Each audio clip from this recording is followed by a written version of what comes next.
This is it! You're one step closer to becoming a permanent resident in the United States. So if your I-360 had been approved, the next step is for you to apply for the adjustment of status.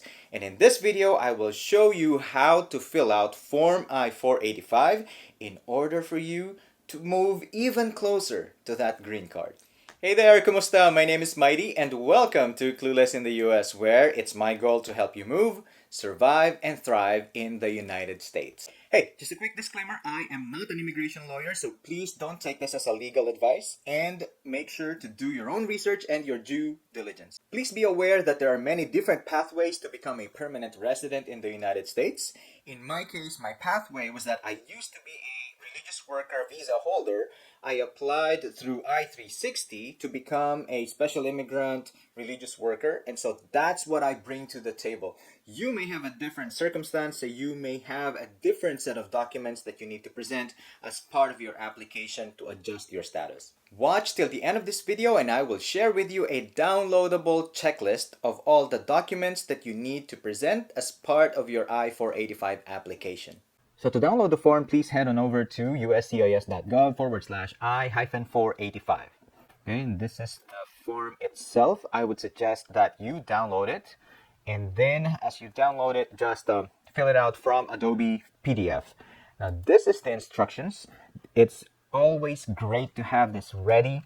So keep this browser open, or if you want, you can also download this form and reference this as you fill out the different parts of this form. If you have any questions, just leave them in the comments below and I will answer them to the best of my knowledge and abilities. Yeah, make sure you start here. Don't put anything on top of this, because it says for USCIS use only. All right, put in your name, family name first, and then your first name. If you have other names since birth, whether you've changed because you got married or if you've used any other name, just put it right here. Put in your date of birth in number 5. Your sex in your legal sex in number 6, and your city or town of birth in number 7. Put in also your country of birth and your country of citizenship. If you know your alien registration number, put it right here. That number usually is sent to you through some of the forms that USCIS gives you, like for example the notice of approval of your I-360 or the petition.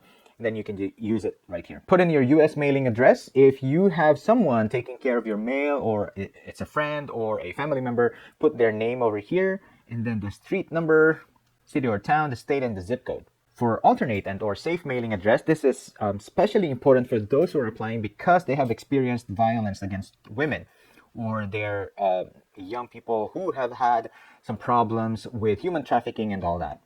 But generally speaking, if your situation is straightforward, you probably don't need to put anything right here. So in this section, it has a question about your social security card, which is related to your ability and availability to work in the US. So if you already have a social security number, just put in yes. If not, then well, click no. And then provide your social security number if you have it. If you don't have it though, you have the option of including it now in your application, or if you want to do it later once your green card arrives in the mail. And also, what people usually do, and this is what I did, is that together with the I-485, they also apply for the I-765, which is the Employment Authorization Document. And that document, or EAD, grants you the privilege to work in the US while waiting for the decision on your adjustment of status. In this case, the I-485 sometimes takes a long time to be decided on, and the employment authorization document, that's usually a shorter wait. So if you want to work while waiting for your I-485, then apply for the employment authorization document. I have a tutorial for how to do that. I'll put that in the link in the description below. The next section is about your recent immigration history, and then you need to put in your passport number used at last arrival. So please take note, this is from your last arrival, not your most recent passport. So if you have changed your passports since you arrived in the US, then you need to go back to your older passport, the one that you used when you arrived and the immigration officer at the airport stamped. Okay, that's the one that you need to use. And so put in the expiration date of this passport or travel document, and then which country issued this, put it in right here at number 21. And number 22, if you came in with a non-immigrant visa number, then put it in here as well. The place of your last arrival in the United States, usually this is your first entry. This is the airport with the immigration officer that interviewed you. So in this case, if you are coming from Manila in the Philippines or somewhere in Asia, the usual places to first land is in Detroit, Michigan, Minneapolis, St. Paul, or maybe even Seattle or Atlanta. And then put in your date of last arrival. And then when you last arrived in the United States, you put in your status. Were you a temporary worker, a student, a visitor, like a B1, B2 visa holder? So put it in here. And then number 26A, you need to look up if you have a Form I-94 arrival departure record number. And in order for you to do that, you gotta go to this website, i94.cbp.dhs.gov/I-94. I also have a video explaining how to do this. It's gonna be at the description below. And then you will be able to get your arrival departure record number, put it right here on 26A, and then the expiration date of your authorized stay on 26B. On 26C, you got to put in your class of admission. So whether you're a B1, B2 visa holder, an H1B, a J1, or whatever type of visa that you have. In my case, I was a religious worker, so I put in R. Again, provide also your name as it appeared in Form I-94. So part 2 is going to ask about your application type or filing categories. So there are many different paths to become a permanent resident, and almost all of those are listed right here. So please take note here that you also need to attach a copy of the Form I-797 receipt or the approval notice for the petition that's been applied for you. So these are the categories. You can become a permanent resident through family-based petition, employment-based, or special immigrant, asylee, or refugee. So just choose your pick. And in my case, I was a religious worker, so I'm putting in religious worker, Form I-360. And again, if you don't know exactly what to put in here, go to the instructions and you take a look at which one applies to you, or better yet, go to your Form I-797 receipt or approval notice. If you have it, it should be there. And then the next area is information about your immigrant category. You need to put in the receipt number of your underlying petition. This should be found in your Form I-797. This is also your priority date. Again, you can find this at Form I-797. Now for this section, if you have a derivative applicant, meaning your spouse or other dependent children, usually under 21 years of age, so they will need to put in their names here. But since I'm assuming that you are the primary applicants, then you don't need to put in anything right here. But if you're the spouse or a dependent, then you need to put in here the name of your husband or wife or parent who is the primary applicant for becoming a permanent resident. So part 3, number 1 is asking if you have applied for an immigrant visa outside of the US. But this is also talking about the US permanent visa. In my case, I was already in the US, so I put in no. So part 3, address history, you need to put in the street addresses that you stayed at in the US. So you see here, the first address that you can see here is like a fictitious address in the US. The second one, physical address 2, is the address in the Philippines, in my case. Again, this is not a real address, by the way, so don't go looking for that address.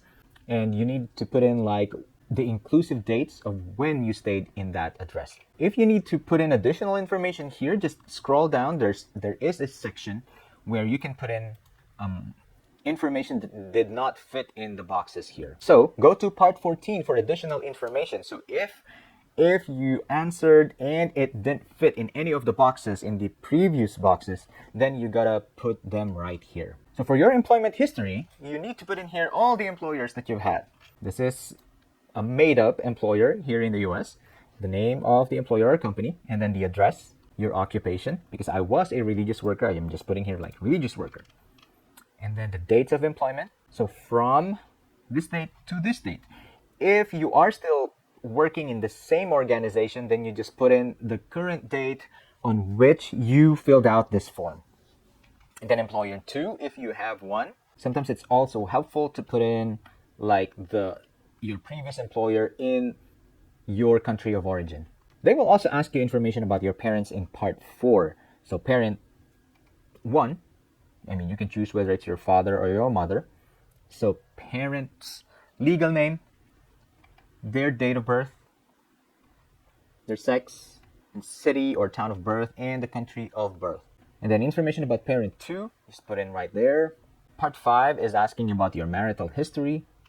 Just put in there if you're married, if you've single, never married, or if you've been divorced. And then they will also ask information about your spouse, whether they're a member of the military or not, and then put in the name of your current spouse. Also, the place of birth of your spouse and the place of marriage. And on part 5, number 10, just answer if your spouse is applying with you. Now, part 5 will also ask about previous marriages that you've had, if you have any. Put there your previous spouse's legal name and additional information. Then now, part 6 will be asking about your children, which means all biological or legally adopted children. So it doesn't matter if they're applying with you or not, you need to put them here as part of your application. Right? So your legal name, the legal name of your child, their date of birth, place of birth, country of birth, and if your child is applying with you. So there is space for 3 children over here. If you have more than 3 children, then you need to go to part 14 and put in there the additional information about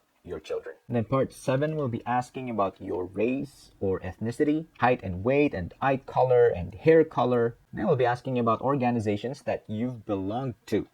So party, club, society, or any other group in the US or even in your own home country. So you put in the organization here, whether it's a writers organization. It's probably, well, if you're a student, then maybe you can put in some of your student organization or professional organization over here. Then for items 14 to 24C of part 8, now I need you to be careful in answering this and be honest and be truthful.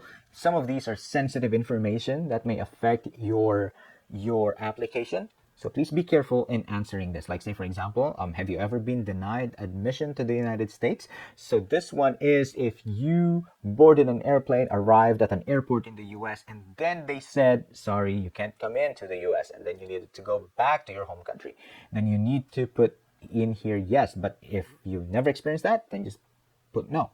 Then the next part, item numbers 25 to 45, talks about criminal acts and violations. Again, be careful in answering these because the United States government keeps a record of all those things, and so you can't lie anyway. So answer this like if you've ever been arrested, cited, charged, or detained for any reason, and if you've ever committed a crime, if you've ever pled guilty, if you've been convicted for anything at all, or if you've been punished by a judge. So just read through all of these things. It's just easy to put in no, but please be careful. Read them carefully. Sometimes you don't need to answer anything in some of these questions. And also the next part is about security and other related questions. Now, these again are very sensitive questions, and it talks about espionage or sabotage, and then violating some laws. So you just need to be careful and be truthful. Now, for questions number 61 to 62, it's talking now about public assistance. The question is, have you ever received public assistance in the United States from any source, including the U.S. government or any state, county, city, or municipality, other than emergency medical treatment? For this section on public assistance, this has received some scrutiny in the past few years about what constitutes a public assistance in the United States. And so some of these could be considered, say, temporary assistance for needy families, some supplemental nutrition assistance program, or I think what's commonly known as food stamps, Section 8 housing assistance, and Section 8 project-based rental assistance. Or even like public housing and federally funded Medicaid with certain exclusions. So I would just suggest that you search for what public assistance means and then see if you have received any of those or not. So number 63A through 69 will again continue to ask a lot of questions about potential violations that you have committed. And number 70 to 78 and the next questions too will be asking you questions about unlawful presence or illegal re-entry, about immigration violations. So again, answer as truthfully as you can and as honestly as you can. So part 9 is about accommodations for individuals with disabilities or impairments. And so if you are deaf or hard of hearing, or if you're blind, or if you have any other type of disability, you can request for assistance here. Then part 10, now this will be statement from you or from somebody who helped you accomplish this form or somebody who helped translate for you. Most people would say yes, 1A, I can read and understand English. Now, if you have an interpreter, just choose 1B and then put in your information, your contact information, your phone number, and your email address. Part 10, 6A, don't forget to sign this document. Print it out and then sign it. If you do not sign it, then USCIS will not even entertain this application. Part 11 will be asking information about your interpreter, so put their name there, their address, and also their contact number. They also need to sign this document. So if somebody else helped you prepare this document, then they also need to put in their name here and their information. They also need to sign this. Now for part 13, signature at interview. So don't put anything here. This is going to be done on site when you have your interview with an immigration officer. To download a checklist of all the things that you need to prepare as part of your I-485 application, please go to cluelessintheus.com/I-485. And since you're applying to adjust your status, then it also makes sense for you to apply for your travel document, which is through I-131, and your employment authorization document, which is I-765. And in order for you to know and learn how to do that, I have a video guide for you. Just click right here and here.